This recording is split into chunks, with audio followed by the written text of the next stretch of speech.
Hello guys, আজ আপনাদের দেখাচ্ছি একটা দুর্দান্ত রেসিপি সিম দিয়ে। কড়াইতে তেল দিয়ে তার উপর পেঁয়াজ দিয়েছি, ওটা আপনাদের দেখানো হয়নি। তার উপর সিম দিয়েছি, দিয়ে ভালো করে নেড়ে নেড়ে ভাজা করে নিচ্ছি।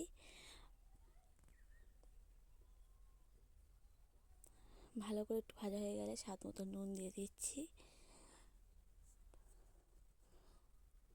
তারপর পরিমাণ মতন হলুদ, তারপর একটু অল্প একটু ঝাল দিয়ে ভালো করে নেড়ে চেড়ে ভালো করে একটু ভাজা ভাজা করে নিচ্ছি।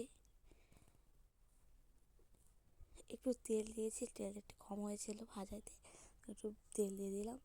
এবার আপনাদের কাছে নিয়ে এসেছি এই রান্নার মূল জিনিসটা হলো ধনেপাতা, তার সাথে 3-4টে কাঁচা লঙ্কা ও 3-4টে রসুন দিয়ে মিক্সচারে পেস্ট করে নিয়েছি। নিয়ে ওটা সিমের সাথে দিয়ে দিয়েছি, দিয়ে ভালো করে নেড়ে চেড়ে একটু চিনি দিয়ে দিলাম। তৈরি হয়ে গেল আমাদের সিম পাতুরির রেসিপি। প্লিজ ঘরে বানিয়ে খান, খেতে যে দুর্দান্ত লাগে।